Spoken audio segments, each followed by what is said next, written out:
안녕하세요. 영양학 박사 심선아입니다. 저와 함께 그 노년기에 조금 더 건강하게 또 활력 있게 지낼 수 있는 건강 밥상에 대해서 살펴보고 있는데요. 이번 시간에는 그 중에서도 우리 몸에 아주 든든한 지지대가 되어주는 근육과 뼈를 지키는 그런 영양소에 대해서 알아보려고 합니다. 대표적인 영양소는 이제 단백질인데요. 사실 단백질이 중요하다라는 것은 아마 많이 들어서 알고 계실 거예요. 자, 이번 시간을 통해서 이렇게 많은 정보 중에서 정말 단백질은 왜 꼭 이렇게 단백질이 왜 이렇게 중요한가? 그리고 단백질을 얼마나 먹어야 될까? 단백질을 그럼 어떻게 먹어야 될까? 단백질을 먹을 때 어떤 것들을 좀 주의하면 좋을까? 이런 정보들을 조금 정리하는 시간을 갖도록 하겠습니다. 우리가 바르게 알고 먹으면 같은 음식을 먹어도 더 약이 되게 먹을 수가 있거든요. 앞서서 말씀드린 것처럼 근육과 뼈는 우리 몸의 지지대 역할을 해줍니다. 그러면 이것을 바꾸어서 이야기하면 이 지지대가 무너진다면 우리 온몸이 무너진다고 할 수 있겠죠. 실제로 최근에 우리가 공사 현장에서 이 철근이 이제 누락이 돼서 정말 여러 가지 문제가 되는 현상들이 실제로 있잖아요. 그것처럼 우리 몸도 이 지지대가 되는 근육이나 뼈가 부실하거나 또는 무너지게 되면 당장 정말 생명과 좀 심하게는 생명과 직결되는 그런 문제들도 일어날 수가 있습니다. 사실 근육은 우리가 혈액은 눈으로 볼 수는 없지만 근육은 우리가 눈으로 볼 수도 있고 또 만질 수도 있고 이렇게 근육을 만질 수도 있기 때문에 실제로 우리가 훨씬 더 가깝고 쉽게 느낄 수가 있는데요. 이렇게 눈에 보이는 근육뿐만 아니라 사실은 우리 몸 안에 있는 이 속근육들, 내 몸의 모든 장기들이 이 근육의 힘에 의해서 움직이고 활동을 하고 있기 때문에 사실은 이 속근육까지 잘 지키는 것, 이 근육을 아주 소중하게 잘 지키는 것은 아주 중요하다고 할 수가 있겠습니다. 우리가 이제 노년기로 갈수록 이제 여러 가지 질병에 노출이 되기가 쉽죠. 지금 현재 우리나라 65세 이상 노인의 비율이 노인 인구가 900만 명을 넘었다고 하고 곧 1000만 명을 넘는다고 합니다. 자, 그런데 이렇게 이제 평균 수명이 길어지기는 했지만 안타깝게 질병 자체는 많이 줄어들지는 못한 것 같아요. 그래서 현재 65세 이상 노년층 중에서 만성 질환을 하나라도 가지고 있는 사람은 90%, 그러니까 거의 대부분 65세 이상이라면 뭔가 질환 하나는 가지고 있다라고 볼 수 있겠고요. 만성 질환을 2개 이상 가지고 있는 사람도 73%, 3개 이상을 가지고 있는 사람도 51%, 그러니까 절반 이상은 3개 이상의 만성 질환을 가지고 있다라는 거고요. 이렇게 해가 갈수록 과거보다 2000년대 초반보다 지금이 이렇게 그 동반 만성 질환을 가지고 있는 그 비율도 더 점점 더 높아지고 있어요. 그래서 생활도 좋아지고 과학도 발전하고 의료도 많이 발달은 했지만 그만큼 우리가 아직 건강관리나 또 생활관리가 생각보다 잘 되고 있지 않다라는 뜻일 수도 있습니다. 남성과 여성을 좀 비교를 해보면 여성이 좀 더 평균 수명은 길지만 65세 이상 중에 만성질환을 가지고 있는 개수를 보면은요, 여성은 4.5개, 평균이 4.5개고 남성은 3개 정도 돼요. 그러니까 남성에 비해서 노년층의 여성분들은 질병의 개수가 좀 더 많은 것을 볼 수가 있죠. 이렇게 노년층으로 갈수록 여성들이 질환이 좀 더 많이 노출이 되는 이유는 여러 가지가 있겠지만 크게 이제 2가지 정도. 그래서 첫 번째는 이제 호르몬 관련이라고 할 수 있습니다. 특히 여성은 남성에 비해서 호르몬의 영향을 더 많이 받기도 하고 직접적으로 받고 또 급격한 변화가 있기 때문에 이 호르몬으로 인해서 여성들이 특히 이제 노년기에는 굉장히 여러 가지 질환에 노출될 위험이 많고요. 또 하나 여성들이 이렇게 노년층으로 갈수록 질환에 노출되는 이유, 오늘 이야기할 근육량도 해당이 될 수 있습니다. 남성에 비해서 여성은 근육량이 적기 때문에 노년층으로 갈수록 근육량이 줄어들면서 더 많은 만성질환에 노출이 될 확률이 높은 거죠. 우리가 나이가 드는 거, 늙는다라고 하는 것은 우리가 막을 수 있는 일은 아니죠. 자, 그런데 나이가 들면서 점차 자연스럽게 늙어가고 우리 신체 기능이 떨어지는 것, 이것을 우리가 노화라고 합니다. 사실 이 노화는 우리가 막으려고 한다 하더라도 막을 수도 없고 노화 자체는 큰 문제는 아니에요. 자연스러운 현상이라고 할 수가 있죠. 자, 그런데 이렇게 정상적인 노화보다 훨씬 더 빠르게 진행이 되고 그로 인해서 일상생활에 지장을 받을 정도의 어떤 허약 증상이 나타나면서 다양한 임상 증상들이 나타날 때 이것을 우리는 노쇠 또는 요즘은 노인병 증후군이라는 용어를 사용을 합니다. 그래서 노쇠라고 하는 말은 노화보다 훨씬 더 정상적인 것보다 훨씬 더 빠르게 노화가 진행돼서 어떤 병적인 상태를 나타내는 그 상황이라고 보시면 돼요. 자, 그런데 이렇게 정상적인 노화보다 병적인 노쇠가 일어나는 가장 중요한 원인 두 가지는 바로 영양이 불량하고, 그러니까 영양이 뭐 과다할 수도 있고 또는 뭔가 편중될 수도 있고 하지만 어쨌거나 영양이 불량한 것, 그리고 또 하나가 근육량이 많이 감소한 것, 정상 이상으로 근육량이 너무 감퇴됐을 때 이 두 가지가 이런 노쇠를 일으키는 가장 중요한 원인이라고 할 수 있겠고요. 이렇게 노쇠가 생기게 되면 건강 상태에서 질병 상태가 급격하게 발달이 되게 되고 이것이 이제 상황이 더 진행이 되게 되면 여러 가지 우리 신체의 모든 기능들이 떨어지게 되는 기능 장애가 올 수 있고 특히 보행이나 운동 능력도 많이 떨어지기 때문에 이제 그로 인해서 낙상이라든지 골절이라든지 이런 것들로 이어지게 되고 이것이 이제 장기 요양으로 이어지면서 결국은 사망을 좀 앞당길 수 있는 위험한 상황이 될 수도 있습니다. 그래서 우리가 이 노쇠가 일어나지 않도록 우리가 그 평상시에 생활 관리 또 하나 영양 결핍과 그다음에 근육량을 잘 관리하기 위해서는 음식과 운동을 적절하게 잘 관리하는 것이 아주 중요하다고 할 수 있겠습니다. 근육이라고 하면 사실 우리가 우리가 눈으로 볼 수 있는 근육, 팔에 있는 근육, 다리에 있는 근육, 허벅지, 엉덩이 이렇게 골격근이라고 하는데 이런 골격에 있는 근육들은 실제로 에너지를 많이 소모해서 내가 쓸 수 있는 힘, 에너지를 주는 그런 골격근들이 있고요. 그 외에도 우리 몸 안에 있는 모든 내장 기관들이 이 근육의 힘에 의해서 움직이고 있습니다. 예를 들면 심장도 이 심근에 의해서 수축과 확장을 반복을 하면서 전신으로 혈액을 내보내는 역할을 해야 되고요.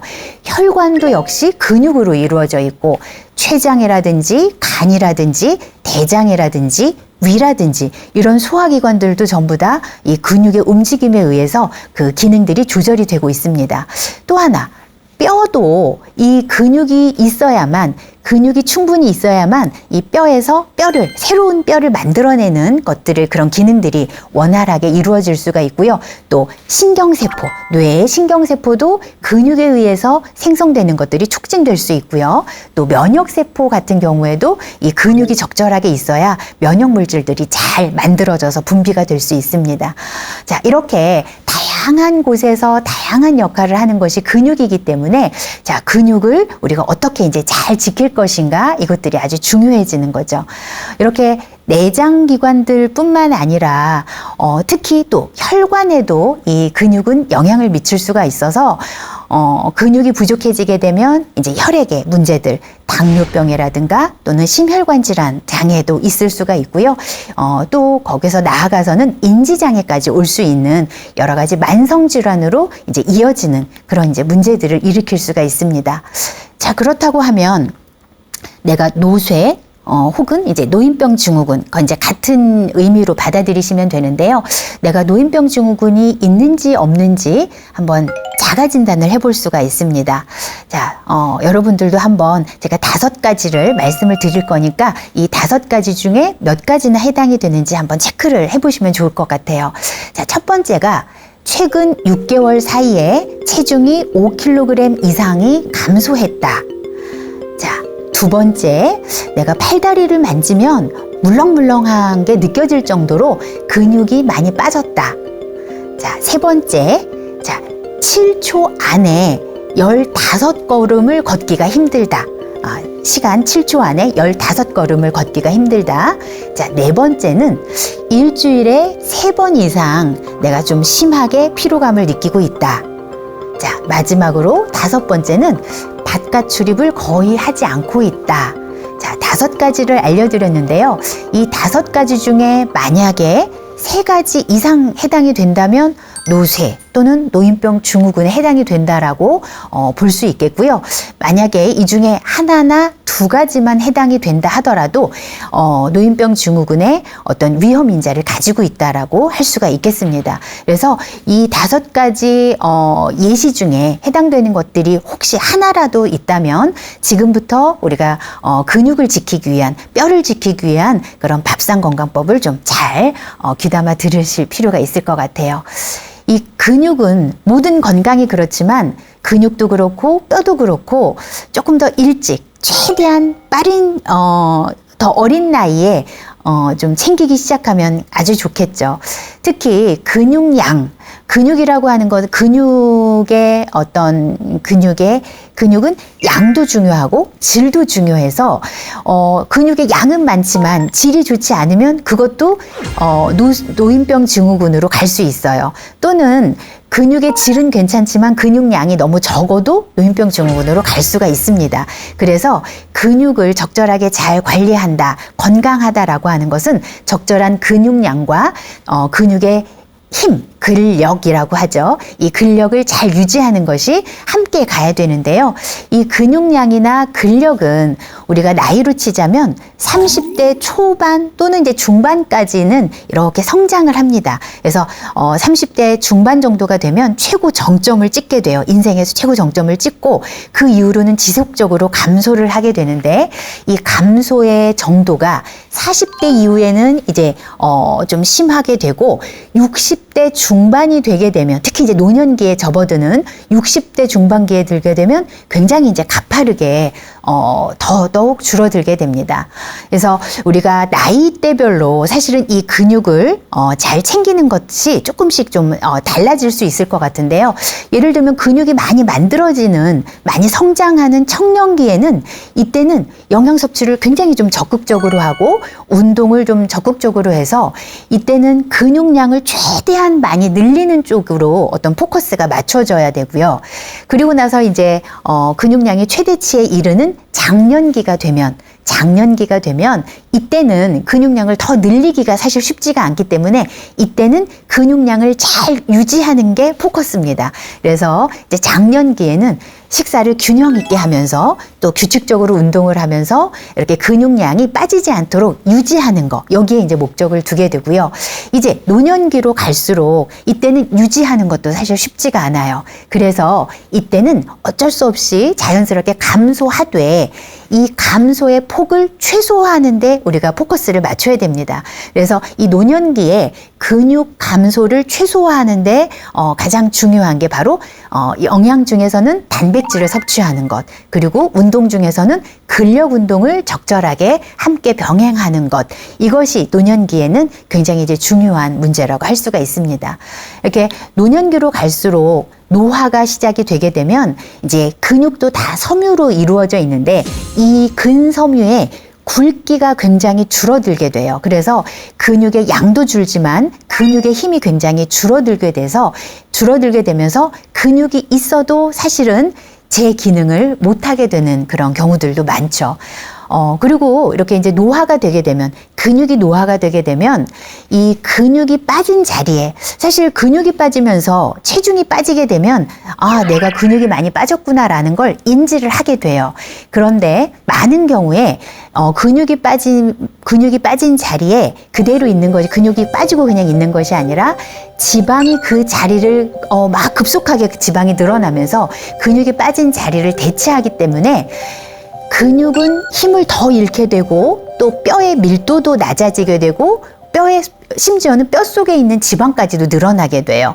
그러면서 근육이 없어진 자리를 지방이 채우기 때문에 체중 자체는 유지가 되는 거죠. 그러니까 내가 미처 근육이 많이 빠졌다라는 것을 알아채지 못하는 경우들이 많이 있습니다.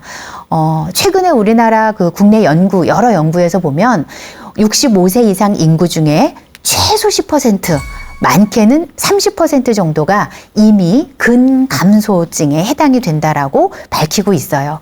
그래서 노년기로 갈수록 정말 균형 잡힌 영양, 그 중에서도 단백질 섭취, 그리고 지속적인 운동, 이런 것들이 굉장히 이제 중요하다고 할 수가 있겠습니다. 자, 그러면 근육과 뼈를 포함한 치아도 포함이 될 수 있어요. 그래서 근육과 이런 관절, 뼈 건강을 위해서 세 가지를 이제 기억을 하셔야 됩니다. 사실은 이 근육과 뼈뿐만 아니라 우리 몸의 모든 건강의 어떤 영양적인 측면에서 항상 세 가지를 유념을 하셔야 되는데요. 가장 첫 번째는 균형이에요. 균형, 영양의 균형. 그래서 내가 이 시기에 또는 이것을 유지하기 위해서, 그러니까 오늘은 이제 근육이니까 근육을 유지하기 위해서 필요한 식품을, 영양소를 골고루 다양하게 잘 먹고 있는가, 이런 균형 잡힌 것이, 균형을 이루는 것이 굉장히 중요하고요. 자, 두 번째는 절제입니다. 절제. 그래서 우리가 좋은 음식을 많이 먹는 것보다 어쩌면 더 중요한 것은 나쁜 음식을 덜 먹는 게 더 중요할 수 있어요. 그래서 이 절제라고 하는 것은 건강에 좋지 않은, 근육에 좋지 않은 식품을 내가 적게 먹고 있는가, 최소로 먹고 있는가, 이러려고 하는 노력도 굉장히 중요하고요. 그리고 세 번째가 실천입니다. 실천. 이 실천이라고 하는 부분은 건강하고 안전한 식행동을 실천하는가예요.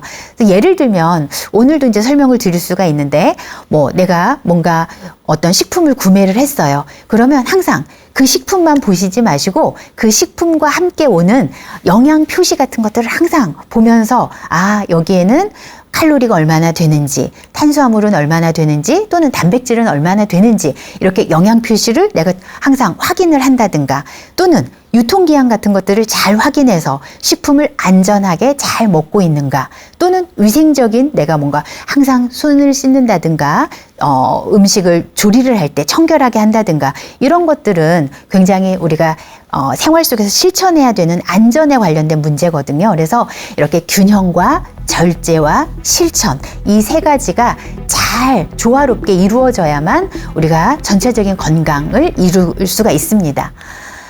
자, 노년기로 갈수록 영양의 불균형이 심화가 되는 경우들이 많아요.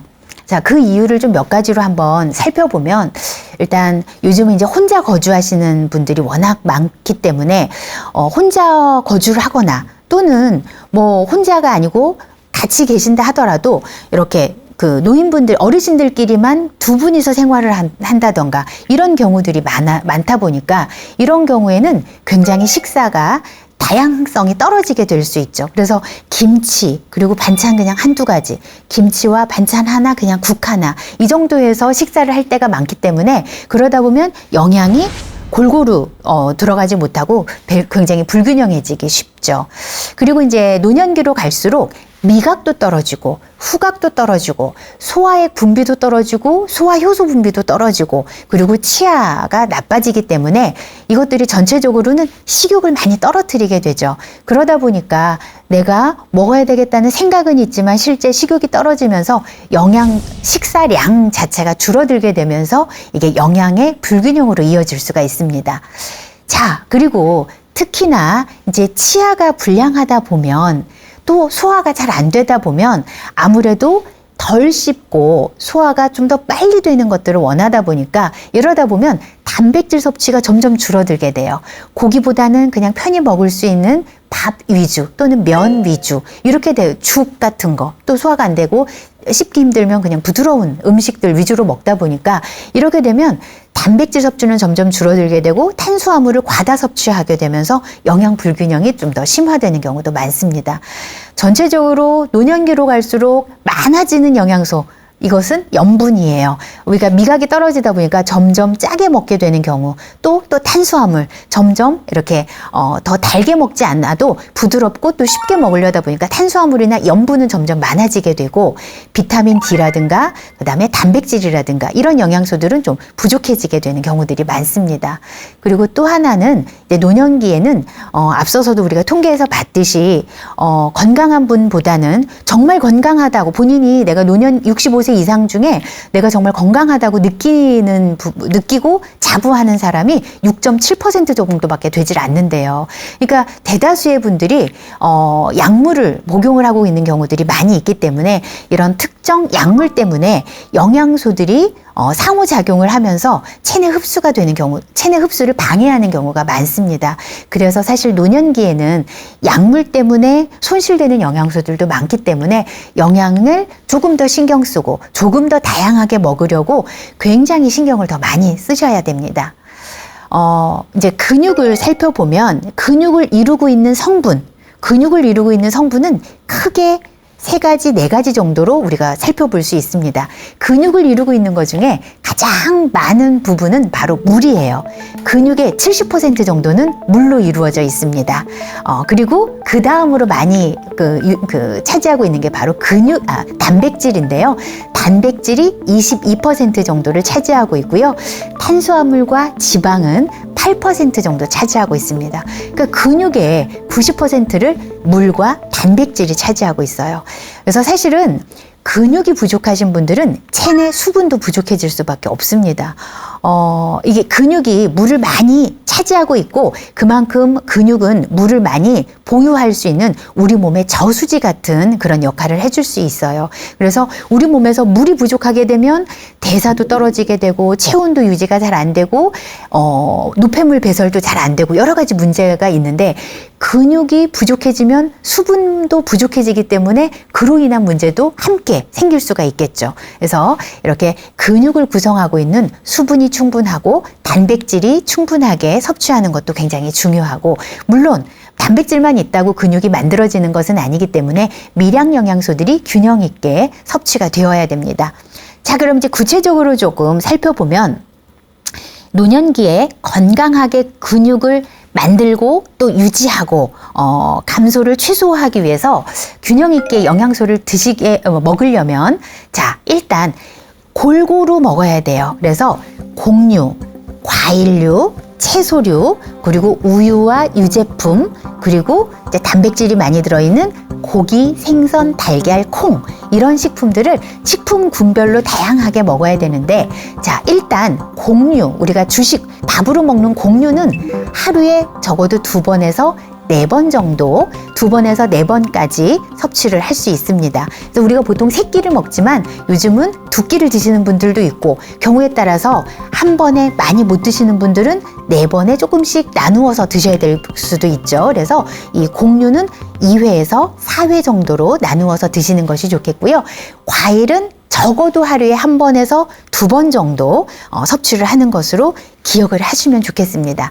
자, 채소류는 기억하실 때 매끼 최소 2개, 채소류는 매끼 최소 2가지 이렇게 기억을 하시면 좋겠고요. 우유 또는 유제품, 그러니까 우유가 됐든지 치즈나 요거트 이런 것들은 매일 하루에 1번 또는 2번 이렇게 기억을 하시면 좋겠습니다. 그리고 이제 가장 중요한 단백질이 되는 고기, 생선, 달걀, 콩, 이건데요. 이 고기, 생선, 달걀, 콩, 이걸 좀 기억을 하시면 좋아요. 외우셔도 좋아요. 고기, 생선, 달걀, 콩, 이게 단백질 식품입니다. 매일 3번에서 4번 정도는 섭취를 해야 한다. 이걸 이제 기본적으로 기억을 하면서 구체적으로 살펴보도록 할게요. 내가 젊을 때는 단백질을 내가 만약에 90g을 먹었어요. 그러면 90g이 거의 다 흡수도 되고, 또 흡수가 됐다가 우리 몸에서 필요할 때 합성을 할 때도 아주 잘 합성도 합니다. 그런데 나이가 들면서 이제 노년층으로 갈수록 같은 양의 단백질을 섭취를 하더라도 흡수율도 일단 많이 떨어지고요. 흡수가 됐다 하더라도 이게 근육을 만들어낼 때, 근육을 합성할 때 이 그 합성 능력이 아주 많이 떨어지기 때문에 사실은 내 체중 킬로그램당, 그러니까 내 체중 단위당 젊을 때보다 좀 더 많은 양의 단백질을 섭취를 해야 돼요. 그래서 내 체중 1kg당 단백질은 적어도 1g, 조금 더 많게는 1.2g까지 섭취를 하는 것이 원칙입니다. 예를 들면 내가 체중이 60kg이다 라고 하면 1kg당 1g씩 단백질을 먹어야 되니까 60kg인 사람이라면 60g의 단백질을 하루에 먹어야 되는 거예요. 자, 그런데 하루에 60g 정도의 단백질을 먹으려면요. 자, 고기로 한번 환산을 해보면 소고기를 만약에 살코기, 완전히 살이 많은 기름기가 적은 살코기 부위로 먹었다 하더라도 단백질을, 소고기를 200g을 먹어도 단백질이 50g밖에 안 돼요. 자, 그러면 여기에다 부족하니까 더 먹어야 되니까 달걀 한 개를 먹으면 단백질이 한 5g 정도, 그리고 두부를 뭐 한 끼 반찬으로 정도 먹었다, 한 3분의 1모 정도 먹었다 그러면 한 5g에서 8g 정도 됩니다. 그거 먹어야 되고, 우유 한 잔 200ml 먹으면 또 한 5g 정도 돼요. 6g 정도 돼요. 자, 그러면 하루에 소고기 200g, 달걀 한 개, 그리고 두부 한 3분의 1모, 우유 200ml 한 잔, 이렇게를 매일 먹어야 60g에서 한 65g 정도 되는 단백질을 먹을 수가 있는 거예요. 자, 그러다 보니 실제적으로 우리나라 어르신들 중에서는 상당히 많은 분들이 단백질이 부족한 경우가 많아요. 이렇게 고기를 매일 먹는 분들이 많지 않더라고요. 저는 이제 식이요법 상담을 하니까 식사 일기를 적어 오시게 하면 일주일에 한 번, 두 번 정도 겨우 고기를 드시고, 정말 달걀 한 개도 먹기 어려워 하시는 분들도, 달걀 한 개도 식단에 매일 들어가지 않는 분들도 굉장히 많거든요. 자, 그래서, 매일, 몇 끼마다 가능하면 살코기거나 고기가 싫으신 분들은 생선이어도 괜찮습니다. 그래서 생선을 적어도 100g 정도는 매 끼니에 먹으려고 노력하시고, 그 다음에 두부 반모, 달걀 한두 개, 이런 것들을 또 간식으로는 반드시 우유나 요거트, 이런 것들을 꼭 먹으려고 열심히 노력을 해주셔야 되고요. 또 하나, 단백질을 섭취를 할 때는 동물성과 식물성을 적절하게 섞어서 먹어야 합성이 더 잘 돼요. 근육 합성이 더 잘 돼요. 동물성만 먹거나 또는 식물성만 먹거나 한쪽으로 치우쳐서 먹으면 충분한 양을 먹었다 하더라도 근육을 만들어내는 힘이 좀 떨어집니다. 그래서 단백질은 동물성과 단백질을 함께 골고루 섞어서 먹는 것이 좋다. 이것도 함께 기억을 해주시면 좋을 것 같아요. 자, 그리고 또 하나, 내가 만약에 하루에 60g의 단백질을 먹어요. 60g의 단백질을 먹을 때 가장 효율적으로 좋은 방법은 아침에 20g, 점심에 20g, 저녁에 20g 이렇게 먹는 것이 가장 좋습니다. 물론 내가 오늘 아침이나 점심에 못 먹었어 라고 하면 저녁에 약간 몰아서라도 먹어야 돼요. 하지만 한 끼에 몰아서 먹게 되면 흡수율도 떨어지게 되고, 그리고 나중에 합성 능력이 조금 떨어지게 되기 때문에 근육을 특히 성장시키고 또 근육을 재생시키고 이러는데 가장 좋은 방법은 끼니마다 이 단백질을 나누어서 먹는 거예요. 그래서 매 끼니마다 고기, 생선, 달걀, 콩, 이 네 가지 중에 반드시 하나 주된 반찬은 있어야 된다라고 하는 것을 기억을 하시면 좋겠습니다. 자, 그러면 이제 구체적으로 고기, 생선, 달걀, 콩이라고 말씀을 드렸는데, 이제 그 안에 있는 구체적인 식품들을 좀 한번 살펴볼게요. 그래서 고기, 생선, 달걀, 콩 안에는 육류, 그러니까 고기들 여러 가지, 닭고기, 소고기, 오리고기, 돼지고기 다 해당이 되겠죠. 그리고 여기에는 어패류들, 생선이나 조개류, 해산물들이 다 포함이 됩니다. 그리고 이제 달걀 종류들이 포함이 되고요. 또는 이제 두부도 그냥 우리 모두부도 괜찮고 순두부도 괜찮아요. 그래서 이런 두부 종류, 그리고 여기에 이제 하나가 더 한다면 견과류까지 포함이 될 수 있습니다. 견과류에도 단백질이 꽤 많이 함유가 돼 있기 때문에, 그래서 고기, 생선, 달걀, 콩은 적어도 한 번 먹을 때 60에서 한 100g 정도가 기준이라고 보시면 돼요. 그래서 작은 한 토막이 아니라 약간은 좀 큰 한 토막 정도 생선으로 치자면 그렇게 보시면 될 것 같고요.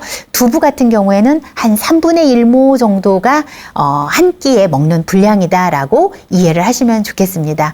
만약에 이제 콩으로 드신다면 두부가 아니라 콩으로 드신다면 한 끼에 먹는 그 분량은 약 20g에서 많으면 한 30g 그 정도 사이를 한 끼 분량이라고 보시면 될 것 같아요. 자, 이렇게 고기나 생선, 달걀, 콩을 섭취하는 것이 왜 이렇게 중요하냐? 먼저 단백질이 많기 때문이에요. 그래서 이 단백질은 노년기에 특히 이제 부족하기 쉬운 영양소이고요. 이 단백질이 뼈도 만들고 근육도 만들고 연골도 만들고 피부도 만들고 혈액을 만들고 이런 아주 중요한 구성 물질이기도 하고 또 경우에 따라서는 에너지로 사용이 되기도 합니다. 그래서 이 단백질 식품을 충분하게 먹어주는 것은 근육의 손실을 예방하는 데 가장 중요한 부분이 되고요. 또 이렇게 고기, 생선, 달걀, 콩에는 단백질만 들어있는 것이 아니라 다양한 필수 영양소들, 비타민 B군, 그리고 비타민 E, 그리고 철분, 아연, 마그네슘 이렇게 아주 중요한 필수 영양소들이 함유가 돼 있어요. 그래서 이 영양소들이 있어야 조직들을 재생을 하게 되고 그리고 빈혈을 예방하고 그리고 뼈를 만들고 만들어진 근육이 기능을 잘 할 수 있도록 또 도와주고 그리고 면역을 조절하고 이런 중요한 역할들을 하는 게 이런 고기, 생선, 달걀, 콩이니까 매 끼니마다 이 반찬들이 꼭 들어갈 수 있도록. 자, 그러면 어떻게 먹을까? 어떻게 먹으면 좋을까? 그래서 한 번 먹는 양을 한 번에 많이보다는 적절하게 나누어서 먹는 것이 좋다라고 말씀을 드렸어요. 그래서 앞서서 한번 잠깐 말씀을 드렸지만 남자분이라면 1회 분량 기준으로 이 고기, 생선, 달걀, 콩의 1회 분량은 두부로 치자면 한 3분의 1모 정도, 그 다음에 고기나 생선 같은 경우에는 뭐 60g에서 100g 사이라고 말씀을 드렸으니까 남자분이라면 이것을 하루에 4번 분량으로 나누어서 드시면 되고요. 여자분이라면 한 2.5회나 3회 분량으로 나누어서 드시면 됩니다. 그리고 다양하게 드실수록 좋아요. 고기도 소고기, 돼지고기, 닭고기 다양하게 먹을수록 좋고 생선도 등푸른 생선과 흰살 생선, 해산물도 조개류 뭐 이렇게 해서 다양하게 먹을수록 좋고요. 그래서 또 동물성과 식물성, 그래서 동물성만 먹는 것보다는 식물성 중에서도 콩이나 견과류 이렇게 해서 다양하게 먹을수록 근육의 합성 능력들이 더 좋아진다. 이제 단백질의 가장 중요한 그 근본식품이 아무래도 육류이다 보니까 육류는 아무래도 이제 기름기, 포화지방이 많이 더 함유가 될 수 있어요. 그래서 육류를 선택할 때는 반드시 기름기가 좀 적은 살코기 부위로 선택을 하는 것, 이것까지 좀 더 한 번 더 기억을 해주시면 좋겠습니다. 자, 고기를 드실 때 보면 고기가 종류도 붉은 살을 가지고 있는 게 있고 흰살 백색육이 있어요. 그래서 적색육과 백색육으로 구분을 하게 되는데, 자, 적색육은 대표적으로 이제 포유류예요. 그래서 소고기, 돼지고기 이런 것들이 적색육, 우리가 살코기를 보면 굉장히 빨갛잖아요. 자, 그리고 백색육에는 가금류인 닭이 해당이 됩니다. 닭이나 그리고 이제 백색육인 대표적인 닭고기를 살펴보면 적색육인 돼지고기나 소고기보다 단백질은 거의 비슷해요. 단백질은 거의 비슷하지만 뭐가 좀 차이가 있냐면 포화지방이 차이가 있어요. 포화지방이 적색육보다 백색육은 포화지방 함량이 낮기 때문에 내가 만약에 체중 조절이 좀 더 필요하다, 또는 뭔가 중성지방이 높거나 뭐 고지혈증 같이 이런 고지혈증에 문제가 있다라고 한다면 고기를 선택하는 빈도수가 이런 적색육보다는 백색육을 조금 더 자주 선택을 하시는 것이 단백질은 섭취하면서 포화지방은 좀 낮출 수 있는 그런 방법이 되겠죠.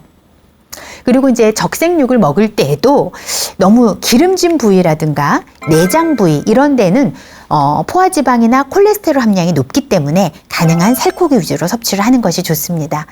그리고 제가 아마 지난번 시간에도 강조를 드렸을 거예요. 고기를 먹을 때 양도 중요하고 종류도 중요하지만 아주 중요한 것이 바로 조리 방법이에요. 그래서 직화이거나 너무 고온에서 오랫동안 조리를 하는 것은 유해 물질들을 많이 만들어내기 때문에 피하시는 것이 좋습니다. 특히 탄 음식들 있죠. 고기를 태워서 또는 생선을 태워서 이렇게 먹는, 단백질을 태워서 먹는 경우에는 유해 물질들이 많이 발생을 해요. 최근에 보니까 세계보건기구에서 어떤 그 보고가 있었냐면 숯불에 구운 닭다리, 닭다리를 숯불에 구워서 닭다리를 하나 먹으면 그게 단배를 60개비, 그러니까 2갑을 피운 것과 거의 비슷한 양의 유해 물질이 나온다는 거예요. 그래서 가능하면 이렇게 숯불에 굽거나 또 많이 태워 먹거나, 우리가 고기 먹을 때 아이고 탄 부분은 안 좋아 그래서 잘라내고 먹는데, 사실은 잘라내고 먹어도 그 탈 때는 연기가 나거든요. 이 연기에 유해 물질이 있어서 탄 부위를 잘라낸다 하더라도 그 유해 물질들이 타지 않은 부위에도 스며들어 있어요. 그래서 애초에 조리를 할 때 타지 않게 조리를 하는 것이 아주 중요합니다. 그리고 이제 내가 만약에 좀 고온에서 이렇게 조리를 해서 먹어야 된다, 이런 상황이라면 그럴 때는 특히나 채소나 과일을 더 열심히 곁들여서 먹으려고 항상 더 애써 주셔야 돼요. 그래서 내가 먹은 고기 양보다 한 2배 정도의 채소를 먹겠다, 이 정도 이제 생각을 갖고 드시면 좋을 것 같습니다.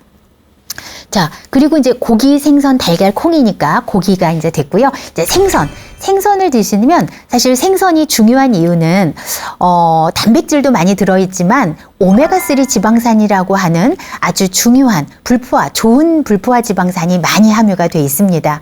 그래서 멸치라든가 고등어, 갈치, 연어, 참치, 이렇게 여러 가지 생선들을 다양하게 드시면 되는데요. 이 생선들은 어느 정도 드시면 좋으냐? 일주일에 400g 정도. 일주일에 400g. 그러니까 좀 큰 토막으로 한 토막 하면 100g 정도가 되니까요. 일주일에 한 4번 정도를, 3-4번 정도를 생선으로 반찬을 넣으면 좋겠다라고 식단 구성을 하실 때 참고를 하시면 좋겠죠. 자, 이렇게 생선 안에 들어있는 오메가3 지방산은, 심혈관 질환의 위험성도 많이 낮출 수가 있고 혈액을 맑게 하는 효과가 있기 때문에 적어도 일주일에 2번, 아주 적으면 2번, 가능하면 3번 정도로 좀 나누어서 한 400g 정도는 먹어야 되겠다라고 여러분들의 식단의 구성을 한번 해보시면 좋겠습니다. 자, 그리고 달걀입니다. 자, 달걀은 가장 가성비가 좋은 단백질 식품이에요. 비교적 저렴한 가격으로, 그것도 아주 좋은 그 양질의 단백질을 공급할 수 있는 정말 좋은 단백질 식품입니다. 그리고 또 소화도 부담이 없고요. 씹는데도 부담이 없고, 그래서 특히 어르신들에게 아주 권장할 만한 단백질 식품에 해당이 되는데, 다만 이 달걀 노른자에는 실제로 콜레스테롤 함량이 높은 편이에요. 하지만 이 콜레스테롤은 내가 섭취하는 거에 비해서 몸에서 만들어지는 것이 많기 때문에 혈중 콜레스테롤이 굉장히 높은 분들 제외하고는 달걀을 먹어서 콜레스테롤을 너무 걱정하실 정도는 아닙니다. 그래서 가능하다면 65세 이상 노년층이라면 저는 이제 식단을 짜드릴 때 가능하면 달걀을 하루에 1에서 2개 정도는 꼭 드세요. 그리고 노른자에 들어있는 콜레스테롤이 정 걱정이 된다면 하나는 그냥 다 드시고, 그 하나 이상 드실 때는 흰자위 위주로 드시도록 보통 이제 교육을 하고 있습니다. 그래서 여러분들도 흰자위에는 특히 아주 질 좋은 단백질, 알부민 같은 단백질이 우리 몸에 굉장히 많은 부분을 차지하고 있는 알부민이라고 하는 단백질이 많이 함유가 돼 있어서 특히 좀 넉넉하게 드시는 것도 괜찮습니다. 자, 그리고 이제 콩 종류인데요. 이 콩은 이제 식물성 단백질이죠. 우리가 고기나 생선은 동물성 단백질, 또 우유도 동물성 단백질에 해당이 되지만 콩은 식물성 단백질에 해당이 돼요. 그래서 아주 좋은 양질의 식물성 급원이게 되고요. 그리고 포화지방이 적고 불포화 지방이 많기 때문에 이 육류 섭취가 좀 부담스러우신 분들, 다른 동반 질환 때문에 내가 고지혈증이 있다, 고혈압이 있다, 뭔가 심혈관 질환이 있다, 이런 분들은 이런 식물성 단백질인 콩 단백질을 조금 더 늘리게 되면 만성 질환들을, 혈관 질환들을 예방하고 관리하는 데도 도움이 될 수가 있고요. 또 이 콩류에는 식이섬유가 아주 풍부해요. 근데 식이섬유 중에서도 수용성 식이섬유소가 풍부하기 때문에 콜레스테롤을 배출하는 효과가 있습니다. 그리고 체중을 좀 감량하는 효과도 있고요. 그리고 또 하나, 콩에는 이소플라본이라고 하는 여성 호르몬 물질이 함유가 되어 있기 때문에 또 이것이 여성 호르몬 대체 역할도 해주고 여러 가지 항산화 역할을 해주기 때문에 근육을 유지하거나 그 다음에 호르몬 밸런스를 맞춰주는 데도 굉장히 도움이 되기 때문에 다양한 측면에서 노년기에 건강에 도움이 될 수가 있습니다. 자, 그리고 이제 견과류 같은 경우에는 아주 질 좋은 불포화 지방산을 많이 가지고 있으면서 단백질 함량도 아주 높아요. 그리고 특히 견과류에는 아미노산 중에서도 아르기닌이라고 하는 아미노산이 좀 많은 걸로 알려져 있는데요. 이 아르기닌이라고 하는 아미노산은 혈관이 수축되는 것을 막아줘요. 그래서 혈관을 조금 확장시켜요. 그러니까 혈관을 좀 더 이완시키는 효과가 있기 때문에 혈관이 좀 넓어지면 그만큼 혈압이 높아지는 것도 예방할 수 있고 혈액순환 양을 많이 늘려주기 때문에 혈액순환 자체도 좀 늘려줄 수가 있습니다. 그리고 견과류는 씨앗이잖아요.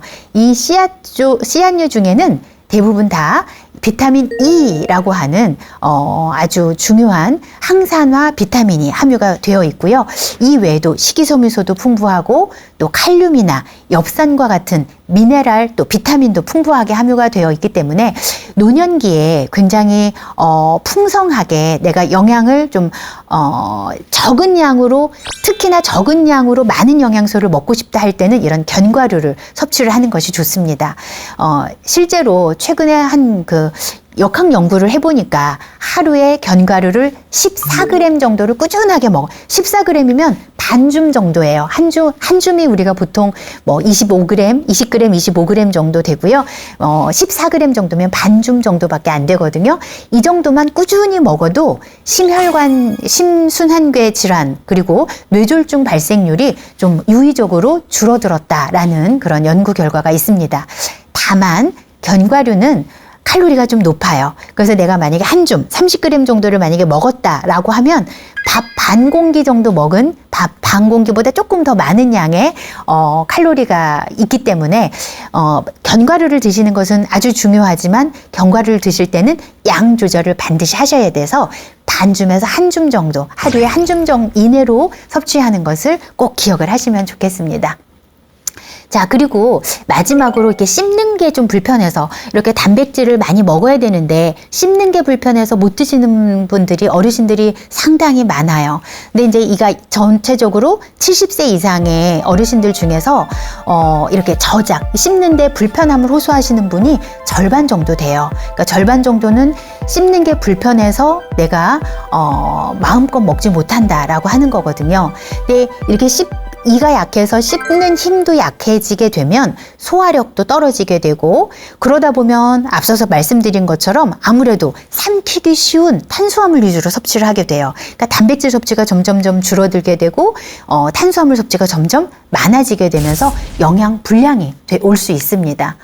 자, 그래서 이렇게 만약에 씹는 게 불편하다라고 하면 일단은 사이즈를 작게 하는 게 좋아요. 음식의 사이즈를. 그래서 좀 부드럽게 하고 사이즈를 작게. 그래서 조금 덩어리진 고기보다는 요즘은 갈아진 고기들이 많이 있으니까 잘게 썰거나 아니면 이렇게 갈아진 고기를 활용을 하시는 것이 좋겠고요.